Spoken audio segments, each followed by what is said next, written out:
staring at you're beginning a project. There's all these sort of, there's some new client or some new stakeholder starting up. When I start a project, I always feel the same. I always feel, oh my God, I'm way over my head on this. I have no idea where this project's going. I have no idea how big it is. I have no idea how to get there. I don't understand this business.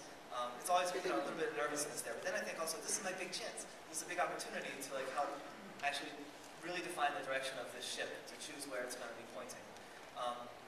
What's actually kind of interesting about this is that when you're on a project, nobody knows where it's going, right? It's not like the client is out, or a boss or something is testing you on something. They don't know either. So one of the things I would really like to do at the very early stages of a project, and we do this with a lot of our clients, is do this sort of what is it exercise. Everybody has to come out and describe what the final product is going to be now, day one. What is this going to be? And you'll be surprised at how different everyone's perspective is. Get it all out in the open. Ask dumb questions. But what happens is you'll find that one person on the team thinks it's going to be a website, another person thinks it's going to be a mobile application, another person thinks it's going to be 5 websites, somebody thinks it's only a 10-page site, another person thinks it's a 100-page site. I had a project where it took until about halfway through the project I asked the client, how many people are actually going to use this site? And they told me, he did a little math in his head, he's like, about 35. And this is for extremely wealthy investors. So I never put it together. I thought there was going to be thousands of people using this. And he said, there's only 35 people using the site. We're still going to spend $1 million building it because they're very important. But it never occurred to me until then to ask that question. So that's one of those thumbnail quantifications that we can ask early on the site. How many pages are we talking about? Just get that out in the open and ask.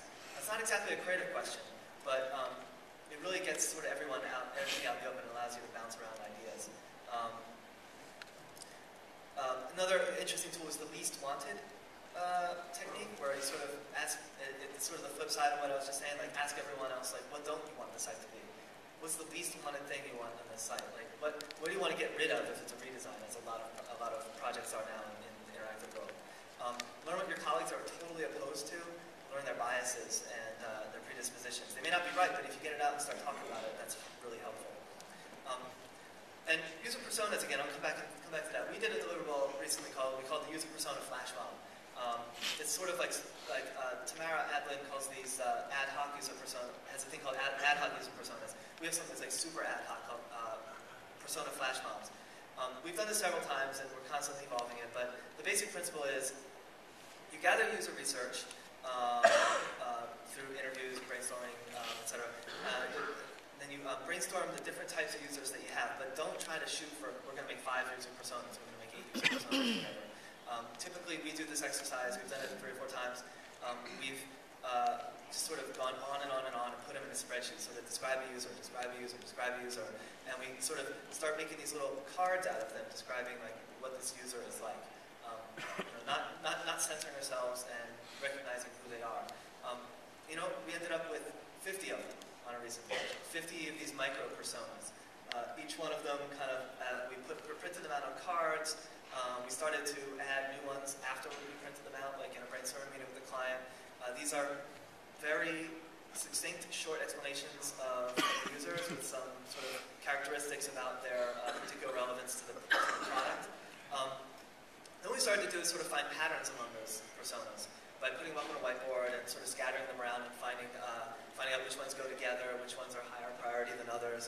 And what that does is it basically forces the whole team to go through a card sort about their users. And we get really deep into thinking about who they are and how they fit together and who we want to reach out to and who we don't. It really emerges in the meeting. This is like a 1-hour meeting to do that kind of review. And then we define our final user groups from that exercise. And those groups come in handy for prioritizing features, generating use cases that are more generalized instead of trying to cater to each persona. So I'm not saying make 40 user personas. I'm saying do this quick exercise to get all the people out on the table. Don't just immediately limit yourself to the 8 you think you're going to make. Another aspect